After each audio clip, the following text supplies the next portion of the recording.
You got kids.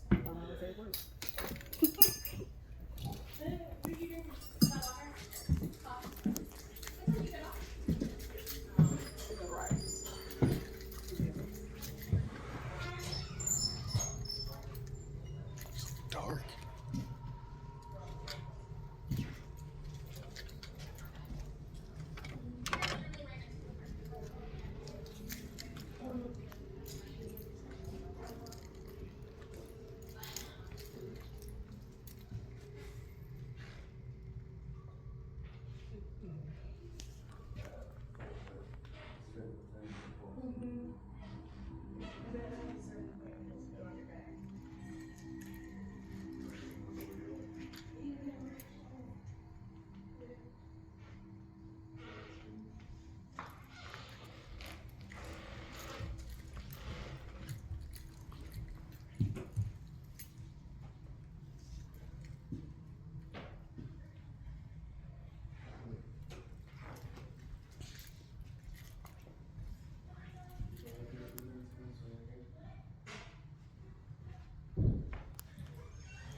Oh, that damn it.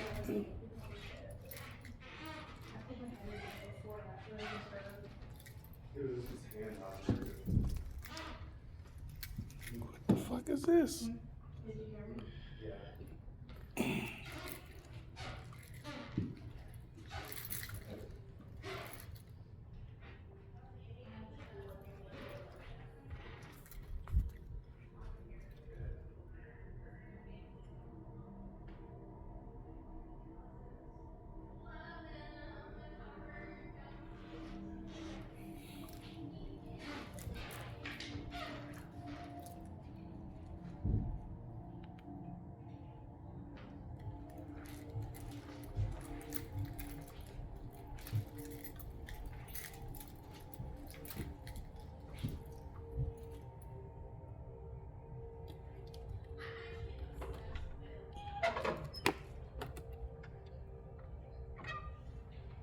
Yeah, at least it don't stink. At least it don't stink.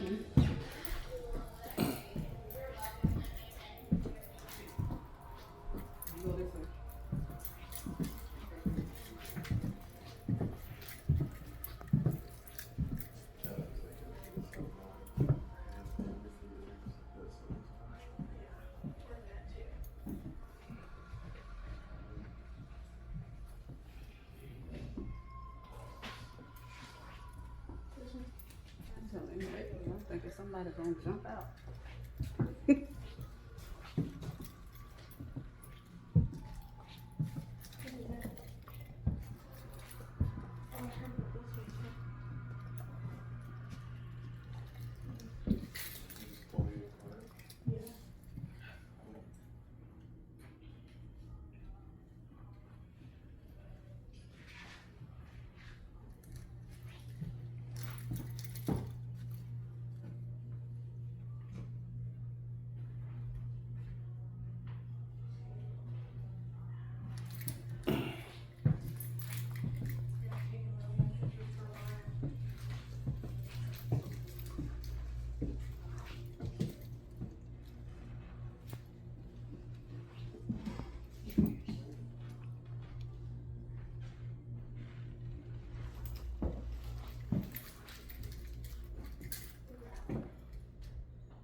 That's the nigga's skin. Mm-hmm.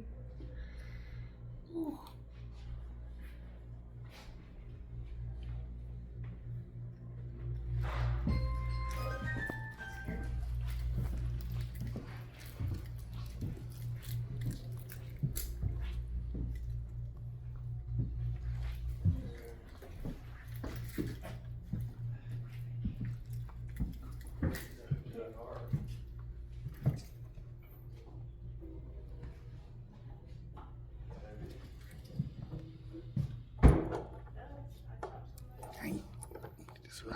neck.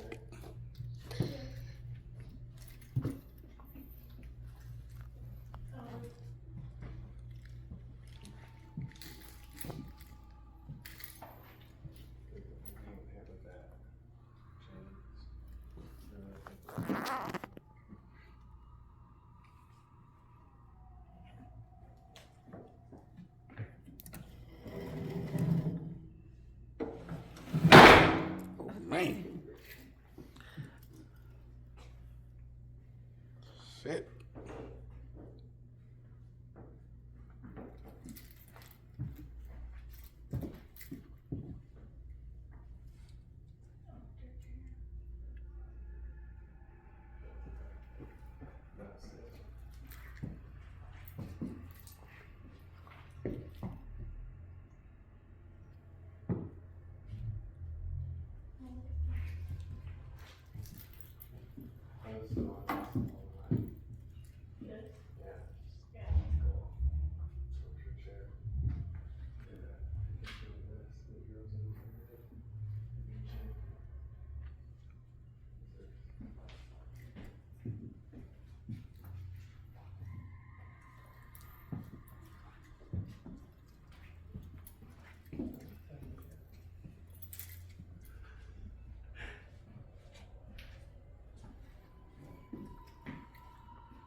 Dang.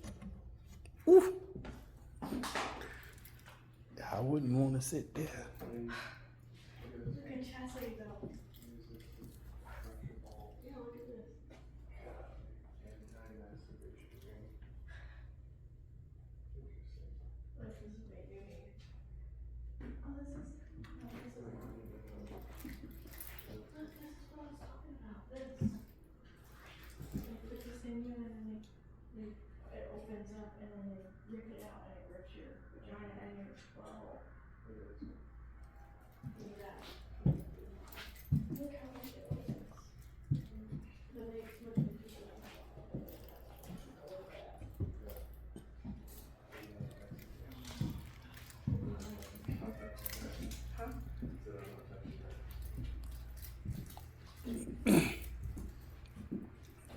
Forgot all about that nigga.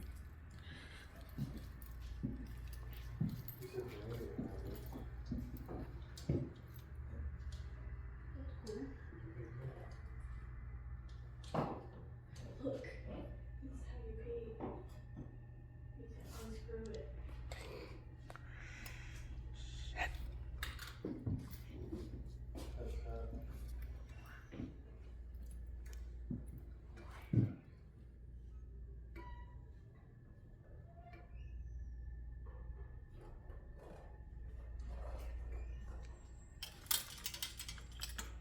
Yep. That way. Say we're going on the road. We're going to work. Put my belt on.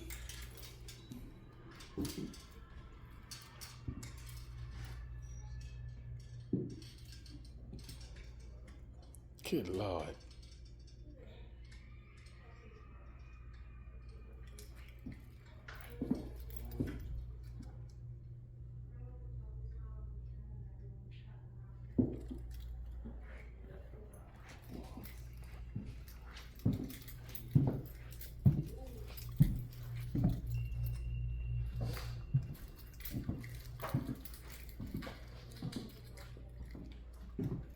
We ain't do the audio guide.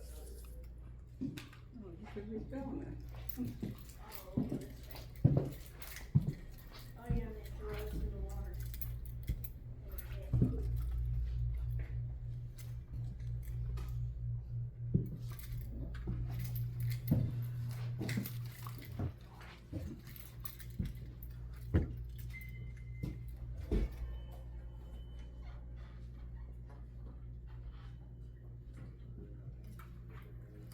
Yeah, that's the thing I was telling you about in my shower.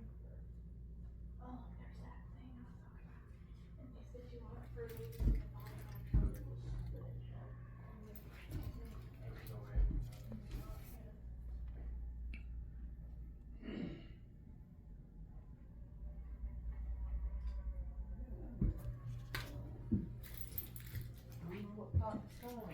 it?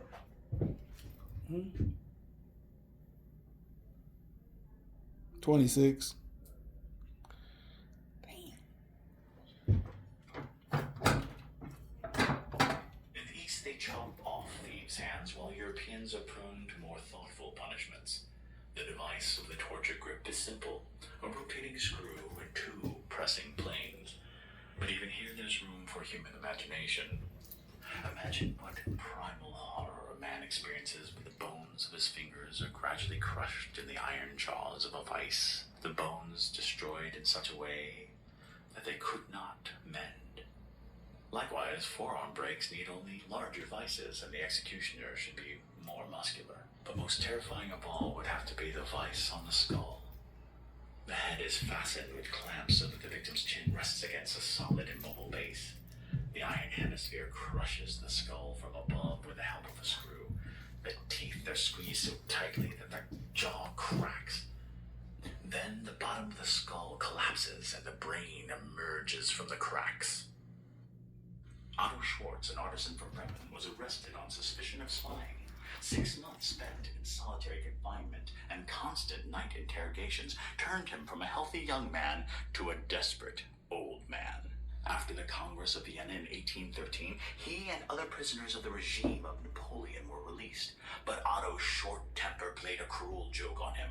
He was rude to one of the guards escorting him to the amnesty chamber. To teach Schwartz humility, he was chained to an anchor for a week. And now here he is, sitting on a barrel with his head bowed to his knees. His ankles and neck are raw from the iron hoops.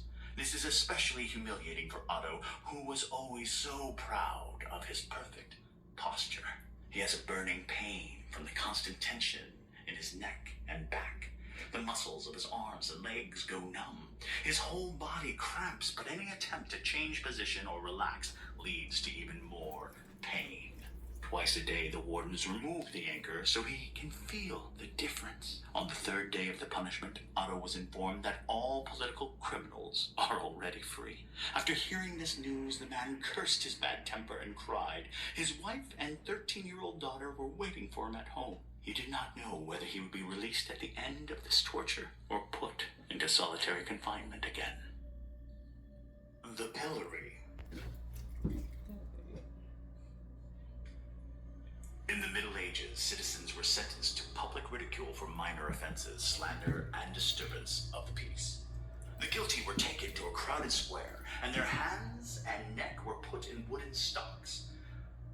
They were forced to bend over, and a placard explaining who they were and why they were worthy You skipped of that. condemnation was placed on the pillory. Passers-by threw mud, rotten food, You can skip that one. and sometimes even stones. Nailing the tongue. No one could call Francois Bode a chatty man. He did not like gossip and very rarely discussed politics or faith. One day, he was very unlucky. He was walking along a market in a good mood and told a fish dealer a political joke. To his dismay, the merchant did not laugh, and Francois was seized by the guards. He was accused of insulting a noble person, and because of his sincere repentance, he was given a moderate sentence. Francois was numb with fear. The executioner had to grab his hair, lean his chin against the pillar. A quick drop of the hammer and a large forged nail punched through the flesh and entered the pillar. Francois moans with pain and stomps his feet feebly. He stood there for 6 hours. Francois would moan in pain and stomp his feet. He stood there for 6 hours. Long ago, the Prince of Alash called his treasurer into his chambers. He told his treasurer that there had been a considerable amount of money missing from the treasury. The treasurer announced that it was his wife Camilla who had stolen the money, and he requested the hardest punishment for her. The woman was sentenced to death by impalement. The executioner began to lubricate a sharpened stick with fat, and one of the jailers stepped on Camilla's neck to keep her from moving around. She saw decaying skeletons on one of the pikes and realized the same fate waited for her. Camilla begged for mercy, but the cold executioner put the stake to her crotch and struck it hard several times. The distraught woman cried in pain, but the thick walls kept the sounds inside the dungeon. The pike went deeper into the body with each strike of the hammer. Then the pike was set upright. The woman sagged down, writhing in pain. The pike was pushed inside. The blood was flowing down her legs and onto the ground. Camilla shuddered in pain and her voice shook. She was humiliated and dying. She died within a few hours, but her body continued to sink until the stake emerged from her chest. The Nuremberg Maiden. The classical design of the Iron Maiden is a 7-foot tall sarcophagus with long iron thorns inserted into its inner walls. When a criminal entered into the walls of the sarcophagus, the doors were closed upon him.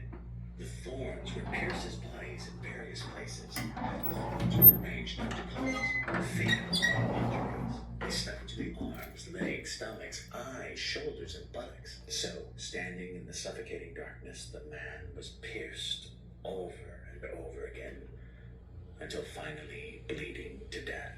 To add insult to injury, the Inquisitors opened and closed the sharp doors several times, changing the position of the victim's body. The tool is named the Nuremberg Maiden because the most famous specimen was created in the city of Nuremberg, Germany. Torture with water. Bathing of a witch. In the Middle Ages, the cunning Inquisitors invented paradoxical laws that made people confess to acts that they never committed. An example of such cunning was bathing a witch. If there was a pond nearby, it would be used. If not, a large wooden barrel would be filled with water. The would-be witch would be hung upside down and dipped into the water. Once their head was under the water, the Inquisitor would state, if they choke and drown, they are innocent. But if they survive, they have had the aid of evil forces. As you can see, there would be no way to survive this test without being branded a witch. Of course, the common people enjoyed the spectacle most of all and had nothing against such laws. In fact, this very woman was laughing merely a month ago watching one of her neighbors being bathed as a witch. But now, here she is, about to be dipped into the water because of a complaint from her husband's mistress. Torturing by rats. Innkeeper Sergio Grasso was convicted of helping revolutionaries of the Netherlands Republic. The enemies of the Spanish Empire exchanged letters and they sheltered themselves from the authorities in his tavern. Sergio denied everything during the arrest, but after being tortured for 3 months, he admitted his connection with some of the revolutionaries. The investigators subjected him to inhuman torture to find out the full list of names. Sergio was tied to a torture table. A metal cage without a bottom was put on his stomach. The innkeeper's eyes ran around. His worst nightmares began to come true. The investigator took a few small, shabby rats from a small box and put them one by one inside the cage on his chest. The animals began to scratch the human skin with claws. Within a minute, Sergio Grasso screamed with fear and dictated the names. The list of criminals' names came to an end. The investigator put hot coals on top of the cage. The innkeeper begged for mercy as he confessed everything. He did not know that the death sentence had already been passed to him long ago. Sergio's cry turned into a horrible howl when the rodents, trying to escape the heat, began to make bloody holes in his stomach. The rats bite into his entrails, trying to find a way out. Sergio choked with disgust and writhed in unbearable pain. The jailers left the cell and returned an hour later to observe his lifeless body. Torture with water, the funnel. The victim would tell all the needed information in a confession with the help of this torture without causing any external bodily harm. The impact on the internal organs could be controlled and prolonged for many hours. The essence of the torture was to pour a lot of water into a person. The victim's nose was closed with a clothespin and the water was poured into his throat. Depending on the severity of the crime, 4 to 15 liters of water were poured into a person. Sometimes instead of boiling water, molten iron or sewage was used. To increase the torture of the criminal, they would push him back, and the weight of the full stomach would squeeze his lungs and heart. The sensation of lack of air and heaviness in the chest were complemented with pain from the stretched stomach. If this was not enough, the executioners put a board on the criminal's stomach and then pressed on it or beat it to amplify the suffering. The victim could survive if they vomited the accumulated liquid out, but the survivors often died from deformation of the internal organs. It is known that this method was not only used by the barbarians of the Middle Ages, but also in the interrogation rooms of intelligence agencies and concentration camps. Cutting off the tongue. Monk Epiphanius left the monastery after the church reforms of 1656. He criticized the church of the Tsarist power aloud at the Cathedral of the Clergy in Moscow in 1666. For this, he was arrested and exiled to Serbia. After several years spent in exile, it was difficult to recognize him as a monk. However, even in inhumane conditions, he continued to uphold his convictions. Then Epiphanius was sentenced to cutting off the tongue. Executioner Gregory, who carried out the punishment, lived in exile for more than 20 years. The monk was asked whether he is ready to renounce his views, and he answered, no. The executioner pried open his mouth with his strong fingers. Then, with large flat pincers, he took the unfortunate monk's tongue, squeezed it, and pulled it out of his mouth. The blood clung to the monk's face. He mumbled, protesting such injustice. And then, a pair of sharp scissors would appear in the executioner's hand. The monk's eyes widened as the executioner cut through the meat of his tongue. The monk almost choked his eyes upon the blood, but the executioner burns the wound with a red-hot iron. Epiphanius would live another 12 years, silent and bound, but he never renounced his old rituals. In 1682, he and 3 other like-minded people were burning at the stake. Burning at the stake is one of the worst public spectacles ever used as execution. A victim would be tied to a stake. Around their feet would be dry wood and kindling, and then it was set ablaze as they struggled to be free, as the fire licked at their feet and burned their body, their skin scorching, the smell of burnt flesh rising through the air, the crowd watching as they screamed and finally died. Probably the most famous person to be burned at the stake was Joan of Arc. Joan was just 17 years old when she led the French army to victory against the British. But once she was captured, the French abandoned her. The British tried her for heresy and found her guilty. They sentenced her to be burned at the stake, tied to the stake with a fire. The pendulum. Down. Still unceasingly, still inevitably down. I gasp and struggle at each vibration. I shrunk convulsively at every sweep. My eyes followed its outward or upward whirls with an eagerness of the most unmeaning despair. Edgar Allan Poe described the horror of being under the pendulum in his story, The Pit and the Pendulum. How did the pendulum work? The torture would last longer as the iron blade, which was fixed as high as possible under the ceiling of the room, would sway back and forth using a special mechanism such as the ones found in old clocks, allowing the pendulum to lower with each swing, rocking from side to side for hours, days even, until finally it reached the bottom, slicing the body below in half. The pendulum itself was a semicircular blade which would rip through the prisoner's clothes, then the skin, then the organs, cutting through muscles and bone. The victims of the pendulum would not die from being cut in half, but rather from the pain, the shock, and the loss of blood. Can you imagine how a person must feel? Why would you want to imagine that shit?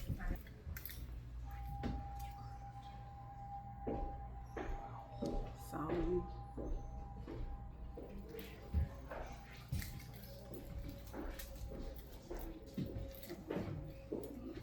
Sawing Black was an ordinary tailor in London. Friends and neighbors knew him as a modest, quiet man. He did not have a family. He had a sober life, and on the weekends he liked to walk in the park. His arrest was a surprise to everyone. Edward was accused of raping several children aged 8 to 12. The trial lasted for only a week because one of the victims was the judge's nephew. The judge determined to give Black an extremely hard punishment.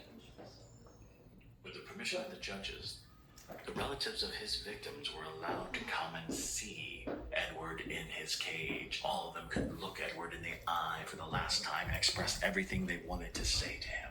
If he had not been put in a cage, the people would have torn his body to shreds with their bare hands. Enraged visitors cursed and spat in his face. But the worst that he heard were the words of one woman. She told him that his execution will help him earn forgiveness. His soul will be clean from sin when his body is sawed into 2 halves. Edward Black was shaken from horror, imagining how a large saw would dig into his flesh and slowly tear the muscle fibers and bones.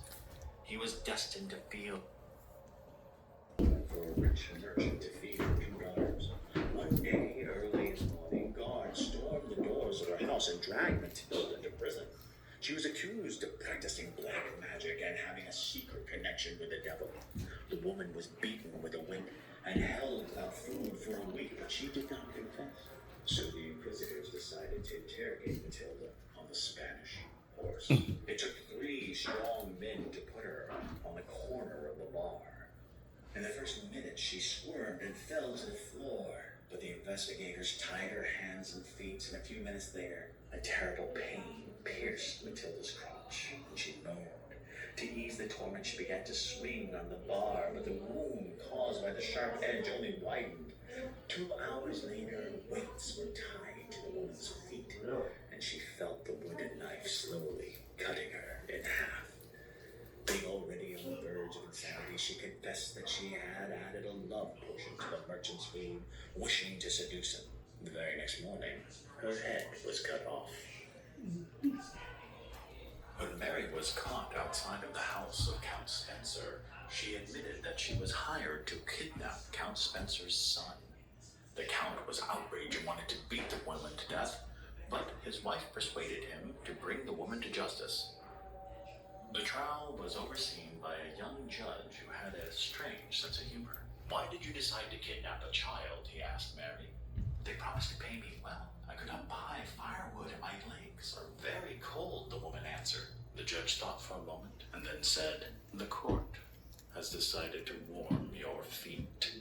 Mary was tied to a wooden bench and her ankles were shackled into pads. The water in the cast iron vat was boiling. The executioner picked up a long ladle and showed it to Mary. Her eyes were wildly running around. She did not understand what they were going to do to her. When the first jet of boiling water touched her foot, Mary screamed. Pain and anguish were in her cries. The executioner scooped up water and poured it alternately onto the unfortunate woman's feet. The skin on Mary's legs flushed, and then blisters began to burst. Mary didn't give out a scream anymore. She was only wheezing helplessly, hanging her head against the wooden bed until she lost consciousness. Torture of the feet was widely used in Asia to punish debtors, thieves, and guilty soldiers. In the 21st century, several cases of torture by scalding the feet with boiling oil were recorded.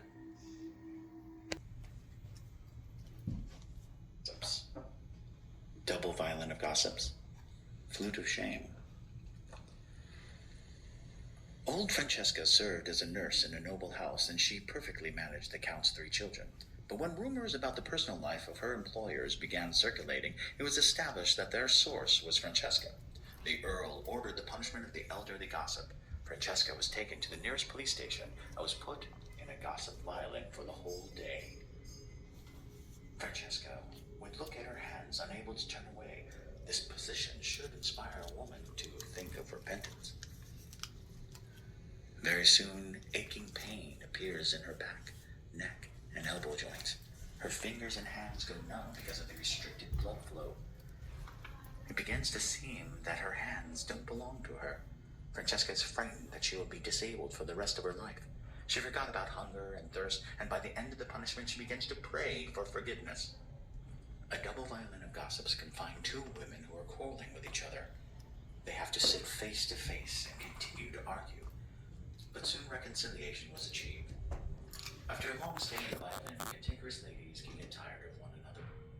The flute of shame was intended for bad musicians who insulted the noble's hearing with bad music. The device was a rough copy of a real wind instrument, but it's weighing the witch. There was a peculiar method of judicial proceedings in the 15th century. Women suspected of witchcraft were weighed on scales. The judges considered that the witch's broom couldn't lift You're a goblin. 99 pounds into the air. Therefore, if a woman weighed more than 99 pounds, she was innocent. The most reliable way for a woman to remove charges was a certificate of weighing, authenticated by judges of the Dutch city of Antwerp. Emperor Charles V stated that the scales of this city were the most accurate. By the beginning of the 17th century, not only the Dutch, but also accused women from neighboring Germany came to be weighed in Antwerp to prove their innocence. The barrel and metal for drinking. The Tsar's mouthpiece, Dmitry Kizilyov, was known to all innkeepers of the city. His visits to drinking establishments often cleaned innkeepers out of all of their alcohol.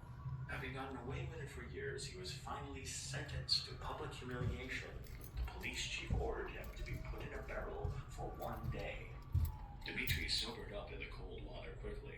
Looking around, he saw that the barrel was standing in the middle of a busy square. If he wanted to, he could get out, but the policeman standing nearby threatened him with a finger. In addition, Dmitry was bare, and the barrel stood on a crowded square, so the fear of pure humiliation kept him inside the barrel. Torture shoes. Cesare Mancini worked in a shoe shop by day, and by night he robbed people of the barrel and metal for drinking. The Tsar's mouthpiece, Dmitry Kizilyov, was known to all innkeepers of the city. His visits to drinking establishments. In 1714, the Russian Tsar Peter the Great decided to hang a medal for drunkenness on the necks of drunkards and rowdy men. It was made of cast iron and weighed 17 pounds. Depending on the severity of the offense, a person had to wear this medal for a few days or a few weeks. Such a medal became a real torture for alcoholics. In addition to public disgrace and the inability to get any drinks at any bar, a person suffered severe pain and aching feeling in the bones from wearing that constant weight. It's like a rapper. Shoes. Cesare Mancini worked in a shoe shop by day, and by night he robbed people. He normally chose newcomers as victims, but once he mistakenly attacked a local grocer. The grocer recognized Mancini and informed the authorities about him. 7 years later, the shoemaker saw the grocer among newly arrived prisoners.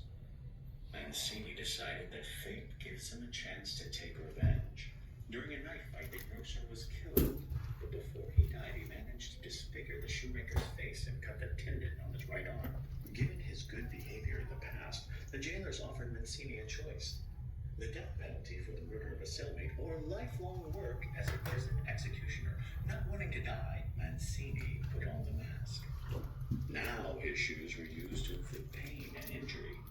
Among his best inventions was an iron boot for deforming the feet, shoes with hot coals for baking the soles of the feet. Mancini's masterpiece of cruelty was the Spanish boot. He put an iron plate on his victim's leg, and then took a pointed wedge and a small sledgehammer. The first drop fell on the ankle. The man didn't have time to rest from the pain as the wedge crushed the front part of the shin in 2 other places. "Is it too tight?" the shoemaker asked helpfully, and hearing a cry of pain in response, lightly twisted the cartilage under the kneecap. A few years later, he was called the Bloody Shoemaker. Prisoners prayed to God that they did not have to try on Mancini's shoes. Shackles with weights. The heavier shackles with stone block or iron weight were invented for especially dangerous criminals and convicts. The weight was attached to the leg legs or hands of the prisoner with the help of a strong clamp and chain. After that, every movement of the prisoner became torture. Because of the repetitive strain, the muscles experienced chronic fatigue and the bones deformed. The British Museum stores Assyrian bronze shackles dating back to 10th century BC. Imprisonment in a cage. Parents remember Catherine as a cheerful beauty with rosy cheeks and a beautiful posture. In August 1609, she became a maid to the Countess Bathory. 3 months later, Catherine disappeared, and a year later, Lady Bathory was accused of massacres. During the trial, the remains of several dozen girls, tortured by the Blood Countess, were found near the castle. But the body of Catherine wasn't found until 15 years later. She was caged in a secret chamber of the castle. The cage hung from the ceiling, 2 meters above the floor. The first days of imprisonment, the prisoner would not give any signs of despondency and hoped that the Countess would set her free. A week later, she was very skinny. Her face had turned gray, and a desperate shine appeared in her eyes. Catherine's legs would have swollen because of the constant tension, and she would have been very ill. Despair would rob her of her sanity. She looked like a living skeleton, covered with pale skin, with legs deformed from standing. Lady Bathory forgot about her prisoner, as well as many others. At night, the hoarse groan of the girl dying of exhaustion would have echoed through the dungeon, but the stone walls completely absorbed all sound. When it was found, her father only recognized his daughter by a thin bracelet that he had given her. From the Blood Countess's diaries, it turned out that Catherine deserved her sad fate only by the fact that for a brief moment she attracted the coveted look of Bathory's lover.